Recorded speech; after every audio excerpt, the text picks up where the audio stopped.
Hello again to another Agakala React, and today we will be watching when the comic book movie dialogue is actually realistic from Cinema 6. And I decided to watch this because this is still from Constantine movie, and I'm absolutely adore that movie. So let's just go and watch and see what's going on and why is it. I never read the comic books or anything, I just seen the movie, so just go in.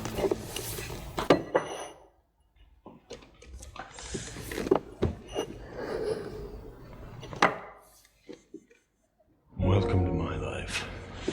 Constantine is a movie that I seem to appreciate more every time that I see it. At least it's nice out. For all the things it tried to do, where it could have just played it safe. Cats are good. Half in, half out anyway. A pre-Golden Age comic book movie about Keanu Reeves fighting half-demons in order to win divine favor and keep himself from going to hell once he inevitably dies of lung cancer. Yeah, that's a good idea. So, yeah, there's a lot I could talk about with Constantine. Its bleak, neo-noir, refreshingly unglamified LA tone, its once contentious, almost parallel universe interpretation of its Hellblazer source material, the film's frankly admirable blend of practical effects, green screen compositing, CG, and miniature work. Or, all the odd ways in which this movie was basically John Wick a decade before John Wick. But today, for now, I want to focus really enjoyed on the John Wick quality as well. of this movie that It is honestly a really has good always movie, I intrigued think. me the most. The way Constantine, a $100 million comic book movie made by a first-time feature film director, handles its exposition, its world building, its delivery of information, because for a film in this genre, not unlike its namesake, it does its best to not play by the rules.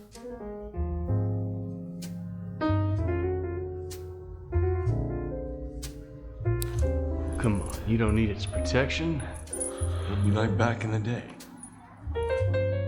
I think producer Akiva Goldsman described things best when he called this film the sequel to the Constantine movie you never saw. I need to use the chair. He said, "This is a film about middles, John. about pre-existing relationships, He's still trying to buy you way into heaven? characters who go about their business, who already know each other, who have histories with each other, who already understand the world in which they live, and who, frankly, couldn't care less about making sure we as an audience understand every little thing all the time, too." You ever think if you told me more now, maybe I could help out? Huh? Nope. Nope. Of course it's a nope. Why should they? Which way's east? This is their truth, their reality. We're just dropped in the middle of it. Constantine doesn't care that it's a movie. Constantine just is. And that's the challenge. Any movie that's governed by bespoke rules, fantasy, science fiction, superheroes, it has to find some way of making those rules known. Or else we end up confused, disconnected, or with weightless, meaningless conflict and unclear stakes.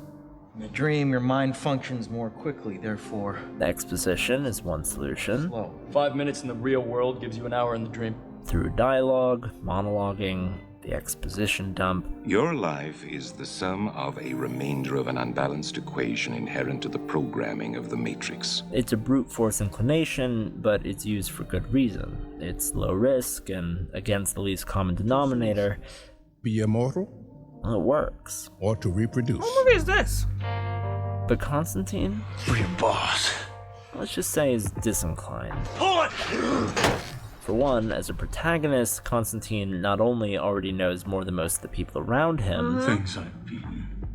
Things most people never even heard of. and therefore doesn't have to have things explained to him. Thanks for the history lesson, Midnight. He also happens to be a character who's particularly disinterested in explaining what he does know to anybody else. Sounds like a theory detective. Almost satirically so. Good luck. I mean, here's how John Constantine answers a question. Move the car! Why? Move the damn car! If this is some kind of spell or something, don't you need candles and a pentagram for it to work? Why, do you have any? Oh, is it supposed to be hot or cold? In front of the chair. Well, I thought that with your background, you could at least point me in the right direction. Yeah, okay, sure. Then why don't I apprentice something besides driving then, John? Yeah, I really have to watch that movie again because it's a brilliant movie in my opinion, and it's really worth watching it all the time. And I've watched it already a few times, obviously, and I know there was a show that came out as well, and I think we watched in one episode or something now, but I never really got back to it. But the movie is absolutely brilliant, and every time there's a rumor about making a sequel, it's just like, yay, why not? Yeah, I definitely watch that. And so yeah, and we're going with the ad for Paris Olympics. Interesting, on RTE. Okay, so go Jack. I'm actually not following Olympics that much this year, although I see some shorts and stuff with the interesting things, but that's pretty much all. So, yep. But yeah, it's just RTE Sports, okay. No problem. And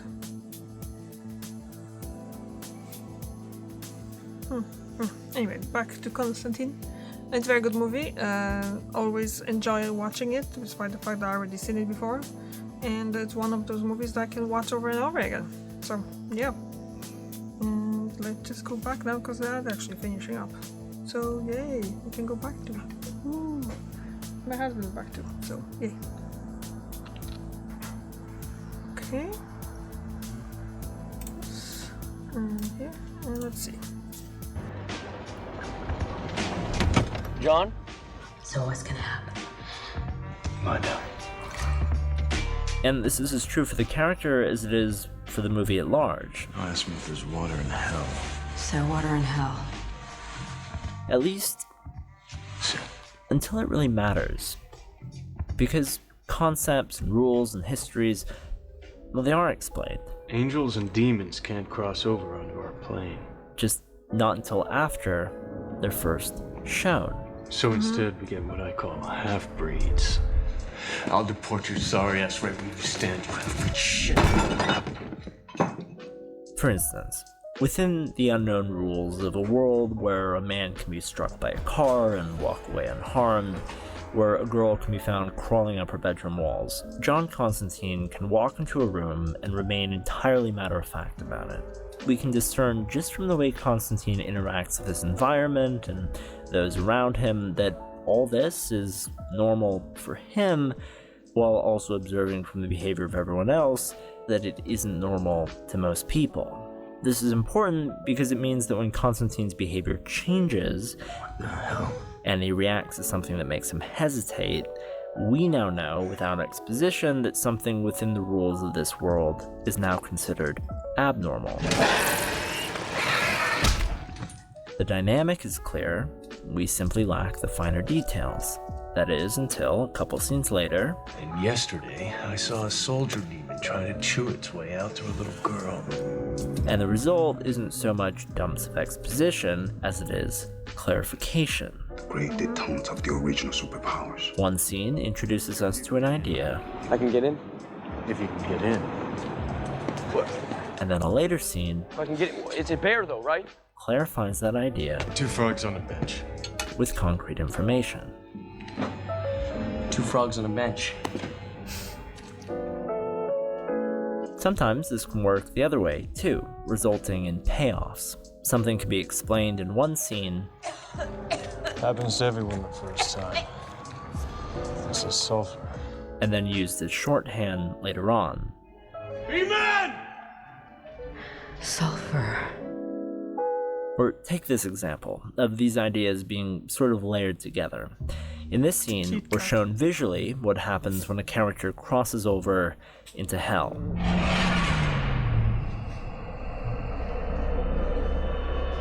But it isn't until this scene where what was shown abstractly gets clarified through dialogue. But when you cross over, time stops. Now, putting these two elements together, time stops.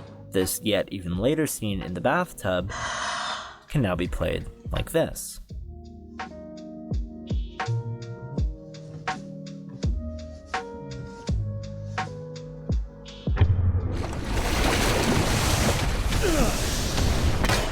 In the original shooting script for the film, there was a whole sequence inserted in the middle of this shot that showed Rachel Weisz's character crossing over.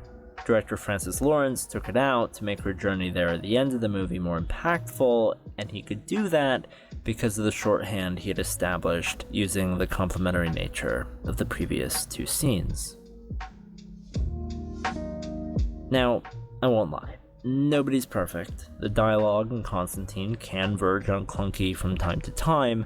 You were one witch doctor against one. 30 Ashgar. And this scene in the diner is 100% explainer. But it comes almost exactly at the halfway mark of the film. It doesn't introduce us to a bunch of new ideas. It merely clarifies and answers questions that have accumulated up until this point. Like who Constantine is, what motivates him, and how heaven and hell, angels and demons, operate within the lore of the movie. When we were little. And when the scene does try to exposit new information,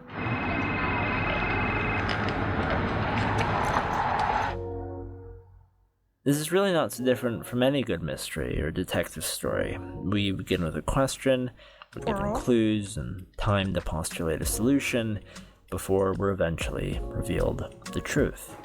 Constantine may be supernatural in its themes, but it's pure dark naturalism in its execution. The goal, Lawrence says, was to create a movie that the audience to some degree has to reach for, rather than a movie that's constantly reaching for its audience. And that's a fine line to walk, with a lot of risk of confusion and disconnect and all the things that most blockbusters fear, but one that can also create a more profound love between film and viewer when that connection is achieved. And that's the thing, I think, about movies that go on to be cult films. They're not destined to be loved by all, not least of all by critics, considerate of all the stuff a film gets wrong. They're destined to be remembered by the few, and loved twice over for all the stuff they managed to do right. Marcus, thank you so much for your generous support and for the suggestion. I'm Danny Boyd. Until next time. Okay, so like I said, I absolutely love that movie, and I watch it. Every time it's on. Well, I don't have TV, but if it's there somewhere, and I'll be watching it, and it's hard to walk away from it. So, did you see that movie? Did you like it? And yeah, thank you very much for watching, and I see you tomorrow. Bye.